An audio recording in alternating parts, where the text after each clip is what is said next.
this is a sobering story. Ukraine is facing a future with upward of 20,000 amputees, many of them soldiers who are also suffering psychological trauma.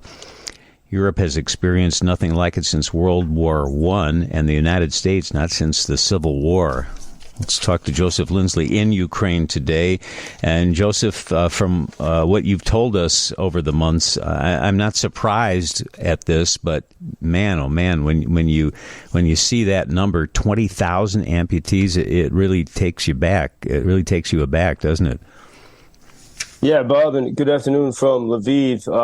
That's a timely topic here. As I've returned to the city from Kyiv over the weekend, and you see so many amputees everywhere, even people out for a jog, missing an arm.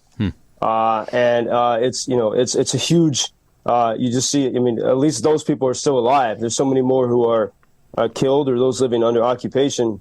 I think it was on Sunday, Lviv had a half marathon, and there was a girl an 11-year-old girl who was from Kramatorsk, and she and her sister, I think her brother and her mother, were injured in the Russian missile attack on the Kramatorsk train station when they were trying to evacuate more than a year ago.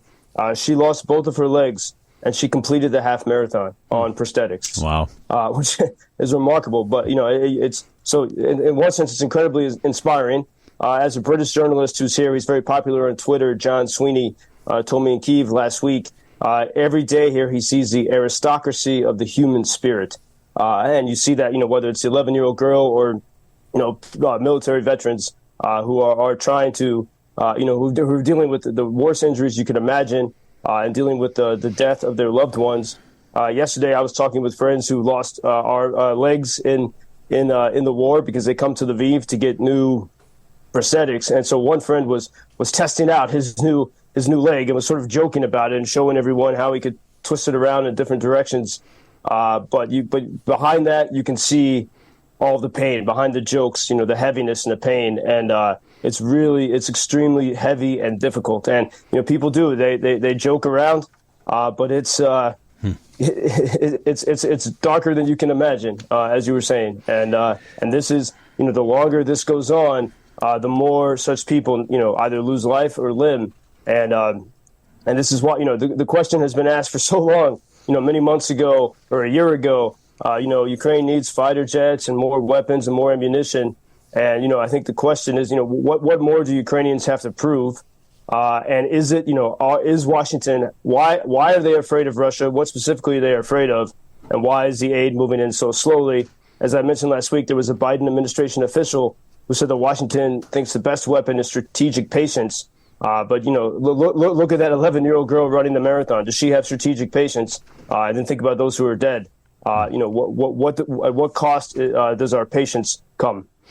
One of our listeners sent us this question on the text line, and I think a lot of people are wondering about this. Are the Abrams tanks there yet? Have they arrived? Are they using them in the war yet?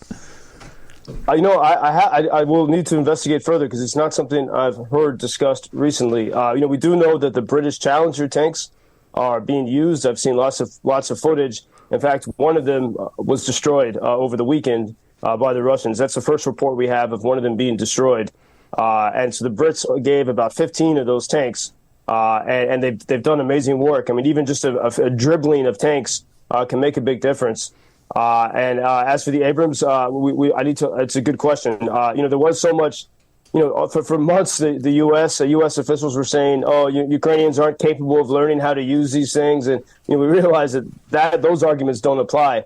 The only reason is if somehow Western officials are afraid of somehow provoking Russia. But that's where, Russia has done everything in its power to win. If they could have done more, then they would have succeeded, in the first weeks and months of this. Mm-hmm. And, the big news here that everyone is talking about, and probably, also in the U.S., is President Zelenskiy replacing the Reznikov, the defense minister.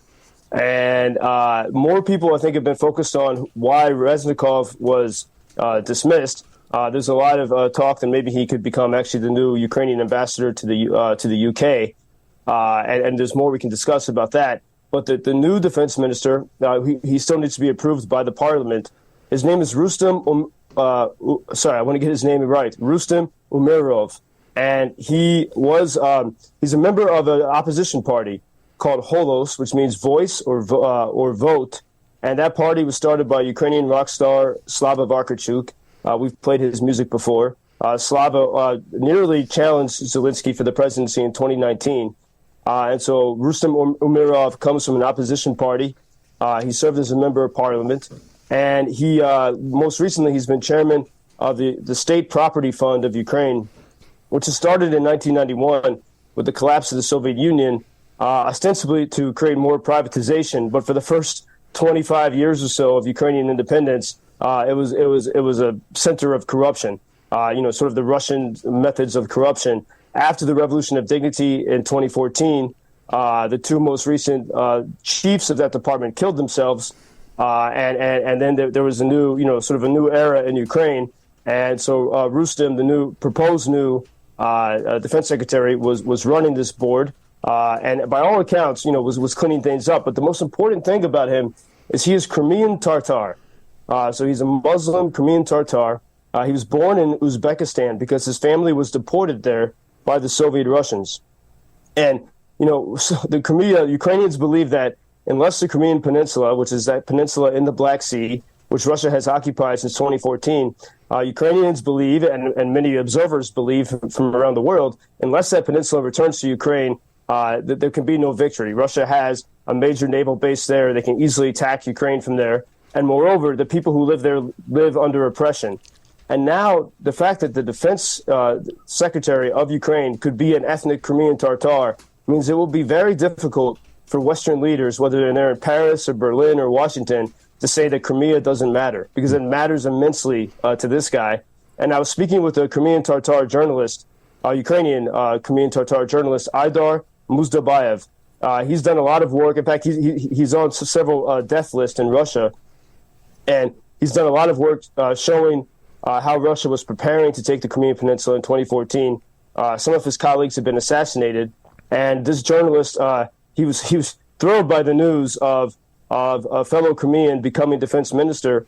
And I said, he was telling me about, he said he's a very religious guy. He's a serious Crimean Muslim. And he's, a studious guy. He studied in the United States with the program with the State Department. He helped fund the program at Stanford University for Ukrainian students. And then I asked my Crimean friend, the journalist, Aidar, I said, what do you think about the fact that the new defense minister is Crimean? And my friend says, of course, this is the main thing. And he started laughing. And he said, in the Soviet Union, nobody could imagine that Ukraine would have a Jewish president and a Crimean Tatar minister. This is fantastic. It was impossible, and now this is a great surprise. It really is. Joseph Lindsley in Ukraine. A reminder, Joe produces some excellent videos, and you can see them, and also all the links to Ukrainian Freedom News available if you go to WGNradio.com and the Sirott show page. It's up there. Thanks, Joe, and I hope you have a peaceful day, and we'll talk tomorrow. Thank you, Bob. Until tomorrow. Thank you for introducing Ukraine on your social media pages. That's very important that much more people can get more information about the situation here and how everybody can help Ukraine to stay stronger and to save all the world. Что он сказал? Well, which side are you on? На чьей ты стороне? Come on now. Oh, which side are you on? На чьей ты стороне?